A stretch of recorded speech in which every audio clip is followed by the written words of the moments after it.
بسم الله الرحمن الرحيم. الحمد لله رب العالمين، والصلاة والسلام على سيد المرسلين وعلى آله وصحبه ومن تبعه إلى يوم الدين. أما بعد، عن عمران بن حسين قال سمعت رسول الله صلى الله عليه وسلم يقول: ما بين خلق آدم إلى قيام الساعة امر اکبر من الدجال، رواہ مسلم، او کما قال علیہ الصلاۃ والسلام۔ معزز سامعین، جیسا کہ اس سے پہلی گفتگو میں عرض کیا گیا تھا کہ اسلامی عقائد میں سے ایک عقیدہ قیامت کا ہے، اور قیامت کی نشانیوں میں سے حضرت امام مہدی کا ظہور، دجال کا خروج اور حضرت عیسیٰ علیہ السلام کا آسمان سے نزول بھی ہے۔ تو پہلے جو گفتگو عرض کی گئی تھی اس میں حضرت امام مہدی کے تعارف کے تعلق سے باتیں آئی تھی۔ آج دجال کے سلسلے میں کچھ باتیں عرض کرنے کا ارادہ ہے۔ حضور اکرم صلی اللہ علیہ وسلم کا جو ارشاد مبارک عرض کیا گیا ہے، اس میں آپ صلی اللہ علیہ وسلم نے یہ بات بیان فرمائی ہے کہ حضرت آدم علیہ السلام سے لے کر کے آپ کی پیدائش سے لے کر کے قیامت تک جتنے فتنے آئیں گے، ان میں سب سے بڑا فتنہ دجال کا فتنہ ہوگا، اور اس سے بڑھ کر کے کوئی اور فتنہ نہیں ہوگا۔ اور اس کے فتنے کے انتہائی خطرناک ہونے کی وجہ سے حضور اکرم صلی اللہ علیہ وسلم نے دجال کا حلیہ اور حالات کو بیان کیا۔ اسی طریقے سے اس کے خروج کے بعد میں جو حالات پیش آئیں گے ان کو بھی تفصیل سے بیان کیا، تاکہ جب وہ نکلے اس وقت کے جو حالات ہیں ان سے، اور اسے کوئی دیکھے تو اسے دیکھ کر کے پہچان لے کہ یہ دجال ہے۔ اور وہ چونکہ اللہ ہونے اور رب ہونے کا بھی دعویٰ کرے گا، اور کچھ چیزیں ایسی ظہور میں بھی آئیں گی جن سے آدمی دھوکہ کھا سکتا ہے، تو اس لیے آپ صلی اللہ علیہ وسلم نے تفصیل سے آگاہ اور باخبر کیا، تاکہ اس وقت میں گمراہی سے محفوظ رہ سکے۔ حضور اکرم صلی اللہ علیہ وسلم نے اس کے حلیے کے تعلق سے یہ بات بھی ارشاد فرمائی ہے کہ وہ دائیں آنکھ سے کانا ہوگا، اور اس کی جو آنکھ ہے وہ ابھری ہوئی ہوگی، اس طرح سے جیسے پھولا ہوا انگور ہوتا ہے۔ آپ صلی اللہ علیہ وسلم نے اس کے حلیے کے تعلق سے یہ بات بھی ارشاد فرمائی کہ اس کی دونوں آنکھوں کے بیچ میں کاف فا را لکھا ہوا ہوگا، اور یہ جو حدیث ہے یہ بخاری شریف میں بھی ہے، مسلم شریف میں بھی ہے۔ اور ایک حدیث پاک میں حضور اکرم صلی اللہ علیہ وسلم نے یہ بات بھی ارشاد فرمائی کہ ہر ایمان والا اس لکھے ہوئے کو پڑھ لے گا، چاہے وہ ایمان والا لکھنا پڑھنا جانتا ہو یا نہ جانتا ہو۔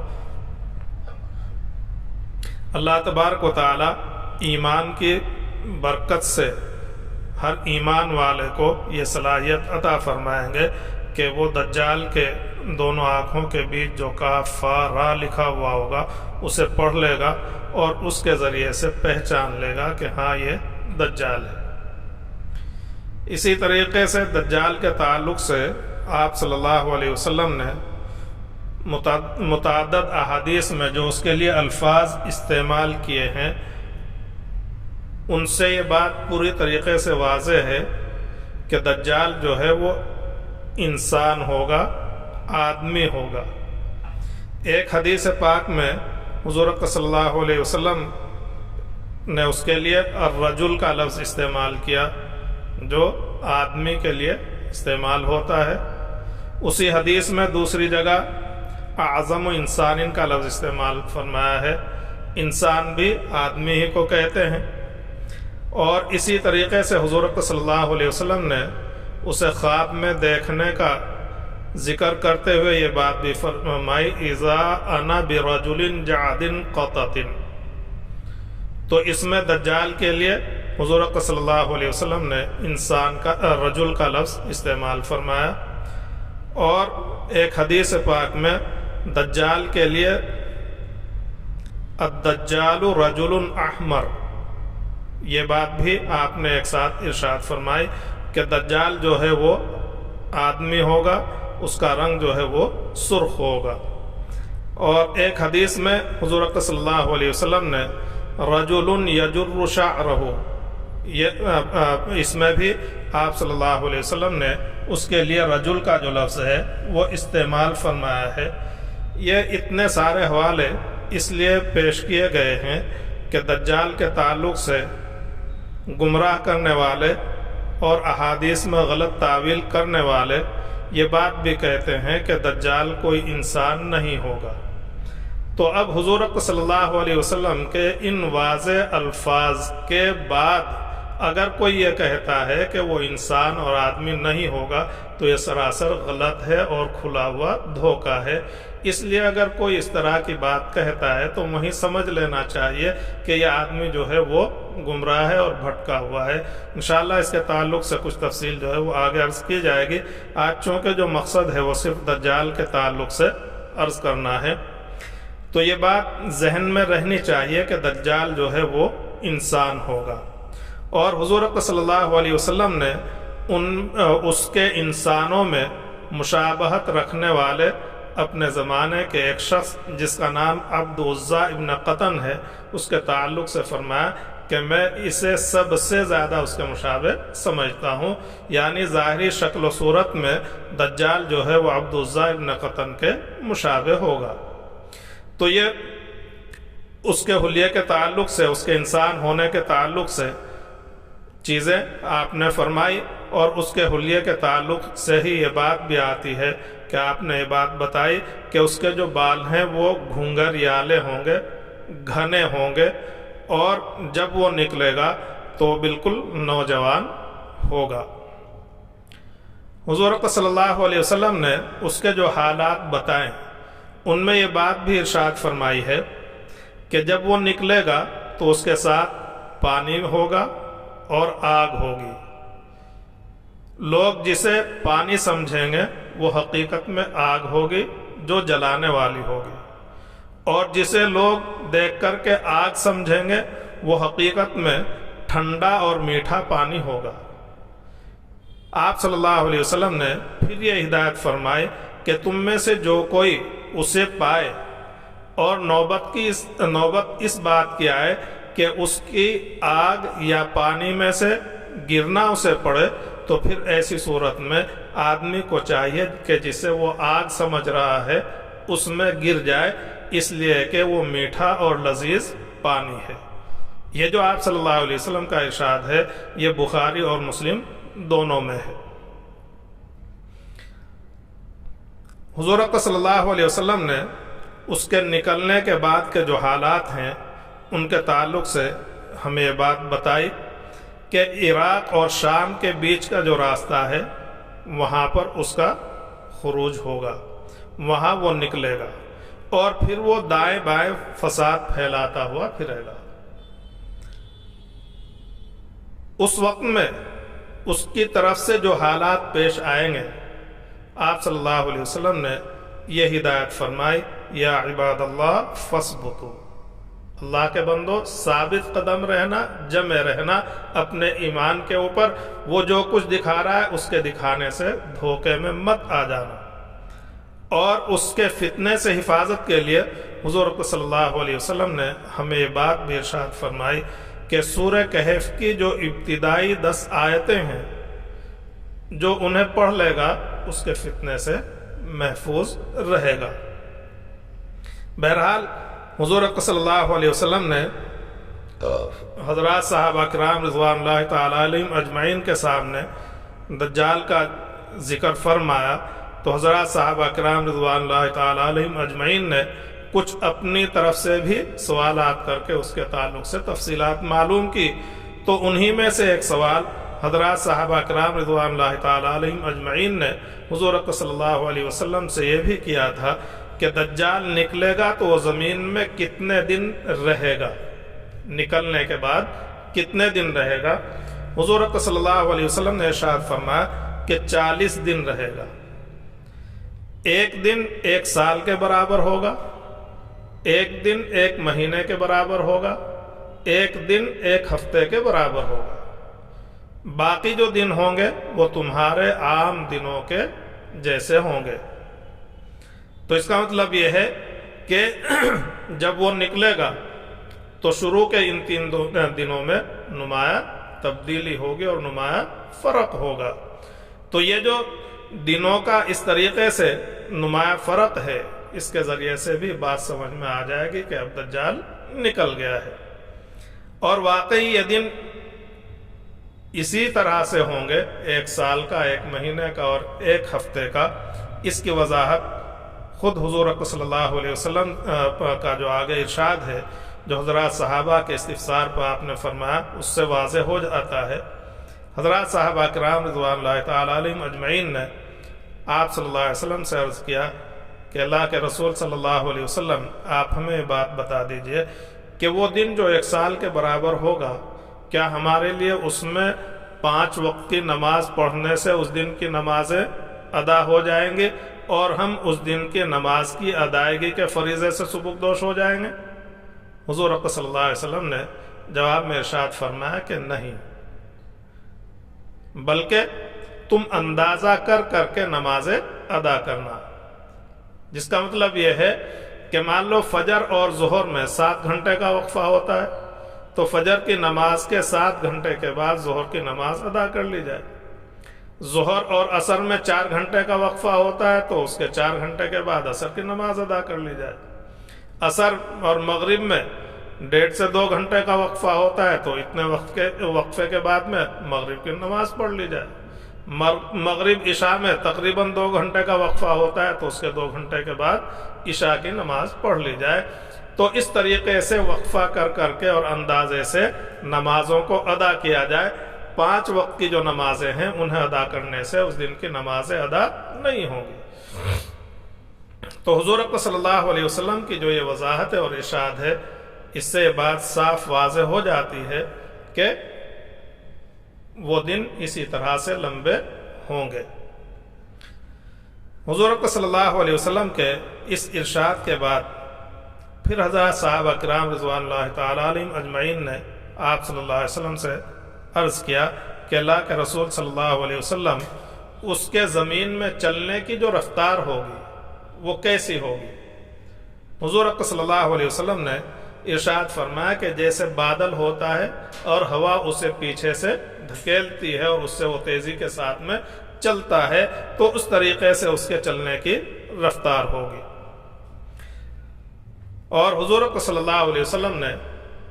اس کے تعلق سے یہ بات بتائی کہ وہ اپنے اللہ ہونے اور رب ہونے کا دعویٰ کرے گا۔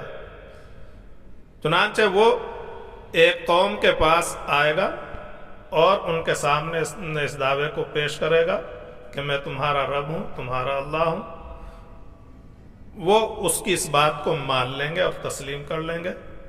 تو اس کے بعد ان ماننے والوں کے اوپر جو صورتحال ہوگی اسے حضور اکرم صلی اللہ علیہ وسلم نے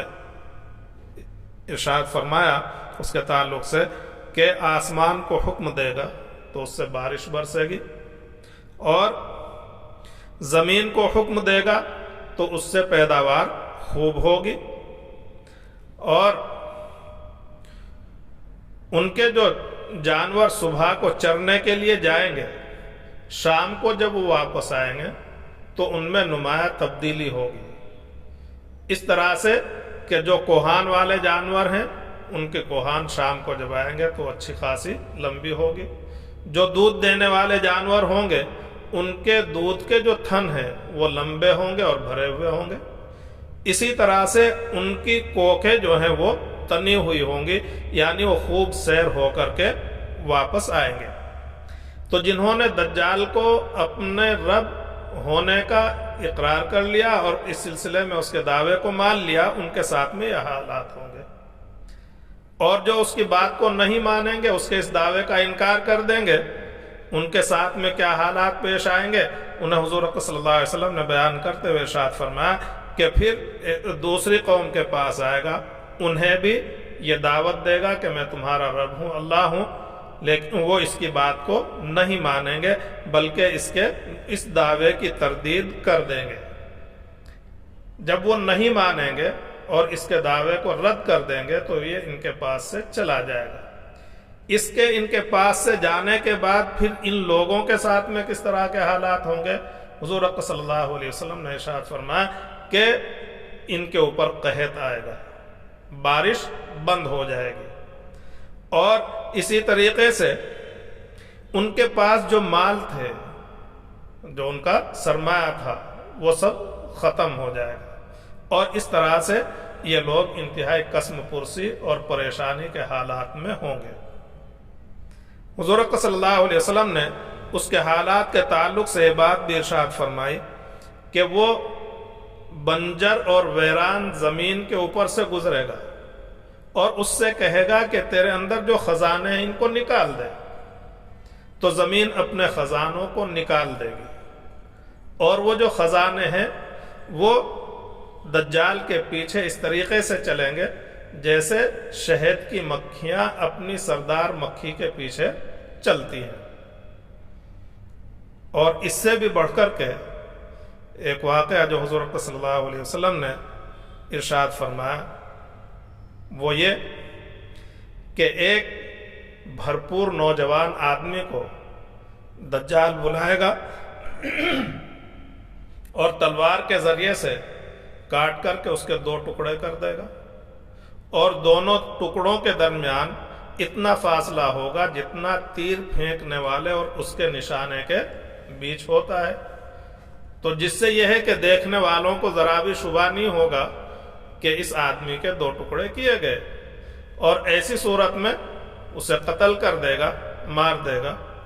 اس کے بعد پھر اس آدمی کو وہ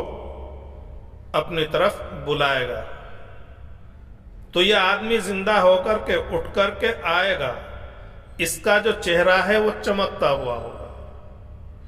اور یہ ہنستا ہوا دجال کی طرف آئے گا۔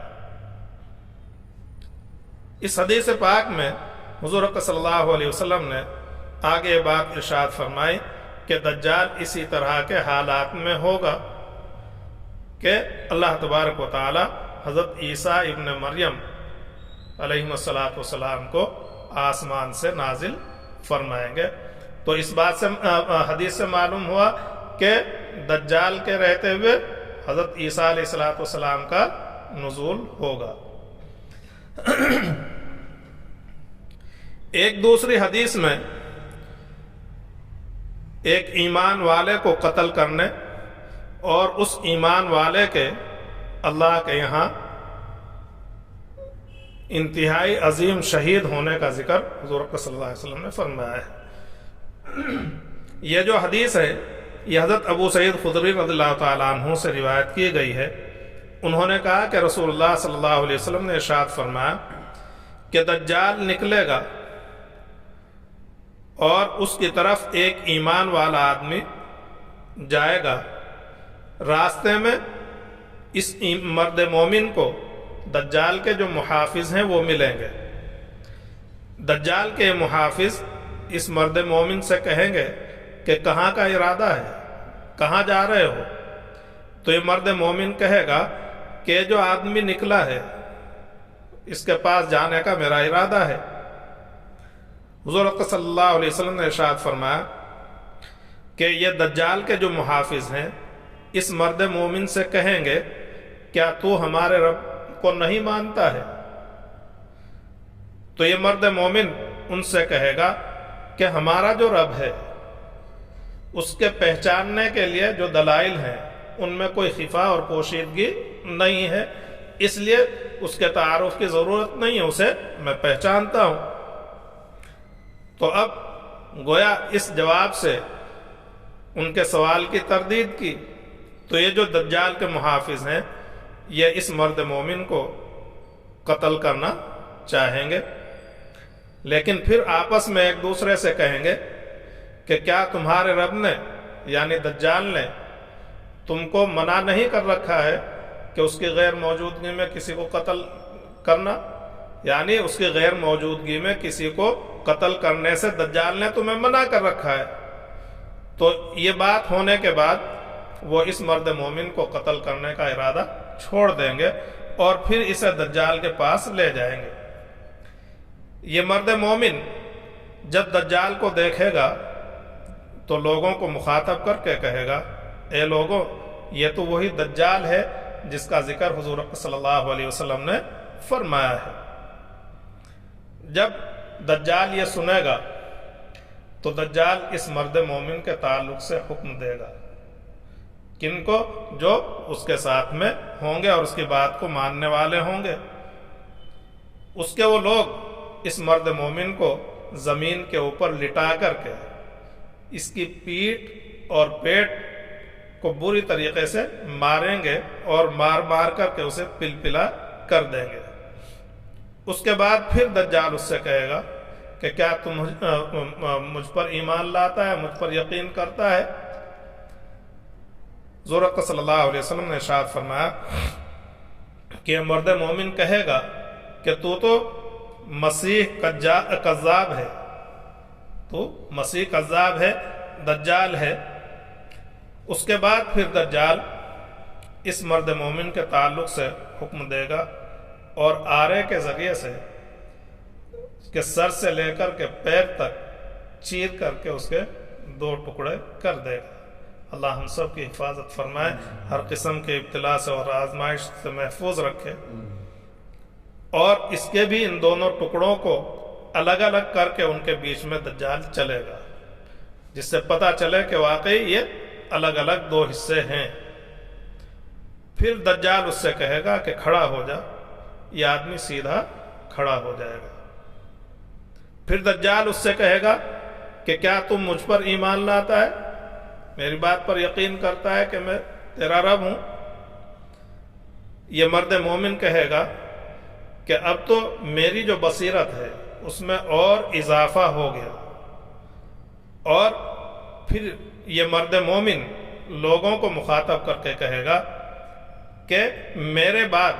اب یہ کسی کے ساتھ میں ایسا عمل نہیں کر سکتا جو اس نے میرے ساتھ میں کیا ہے۔ حضور صلی اللہ علیہ وسلم نے ارشاد فرمایا کہ اس کے بعد دجال جو ہے اسے ذبح کرنے کے لیے دوبارہ پکڑے گا، اور اللہ تبارک و تعالی اس مرد مومن کی گردن کو تانبے جیسی بنا دیں گے، اور دجال اپنے ارادے میں کامیاب نہیں ہوگا۔ اس کے بعد دجال جو ہے وہ اس مرد مومن کے دونوں پیر اور دونوں ہاتھوں کو پکڑے گا اور پکڑ کر کے اسے آگ میں ڈال دے گا، جو اس کی آگ ہے اور جسے لوگ آگ سمجھیں گے تو یہ اسے اس میں ڈال دے گا۔ حضور اکرم صلی اللہ علیہ وسلم نے فرمایا کہ لوگ تو یہ سمجھیں گے کہ اسے آگ میں ڈالا گیا ہے، لیکن حقیقت یہ ہے کہ اسے جنت میں ڈالا گیا ہوگا۔ پھر رسول اللہ صلی اللہ علیہ وسلم نے یہ بات ارشاد فرمائی کہ یہ جو آدمی ہے یہ اللہ رب العالمین کے نزدیک عظیم شہید ہے، عظیم شہید ہے۔ تو اس طرح سے دجال کے جو یہ حالات ہیں ان کو حضور اکرم صلی اللہ علیہ وسلم نے بیان کیا۔ حضور اکرم صلی اللہ علیہ وسلم نے دجال کے تعلق سے یہ بات بھی بیان فرمائی ہے کہ وہ مدینہ طیبہ میں داخل ہونا چاہے گا، لیکن مدینہ طیبہ کے اوپر داخلے کے جو راستے ہیں ان پر اللہ تبارک و تعالیٰ نے فرشتوں کو مقرر کر رکھا ہوگا۔ فرشتے اسے مدینہ طیبہ میں داخل ہونے سے روک دیں گے اور وہ مدینہ طیبہ میں داخل نہیں ہو سکے گا۔ ایک حدیث پاک میں حضور صلی اللہ علیہ وسلم نے یہ بات بھی فرمائی ہے جسے حضرت ابو ہریرہ رضی اللہ تعالیٰ عنہ نے نقل کیا ہے، اور یہ جو حدیث پاک ہے بخاری شریف میں بھی ہے، مسلم شریف میں بھی ہے، کہ مدینہ طیبہ کے قریب میں جب یہ آئے گا تو وہاں پر جو فرشتے ہیں وہ اس کا رخ ملک شام کی طرف پھیر دیں گے، ملک شام کی طرف پھیر دیں گے، اور یہ وہاں سے ملک شام چلا جائے گا۔ اور آپ صلی اللہ علیہ وسلم نے فرمایا کہ جب یہ وہاں جائے گا تو وہاں جا کر کے پھر اسے ہلاک کر دیا جائے گا، جس کی تفصیل حضرت عیسیٰ علیہ السلام کا جو نزول ہے اس میں آئے گی انشاءاللہ۔ اللہ تبارک و تعالی ہم سب کو ہر قسم کے ابتلا سے، آزمائش سے، فتنے سے محفوظ رکھے، اور آزمائشوں سے سب کی حفاظت فرمائے، ہم سب کی بھی، پوری امت کی بھی، اور ہماری نسلوں کی ہر قسم کے فتنوں سے حفاظت فرمائے، اور دجال کا جو فتنہ ہے خاص طور سے اس سے ہم سب کو محفوظ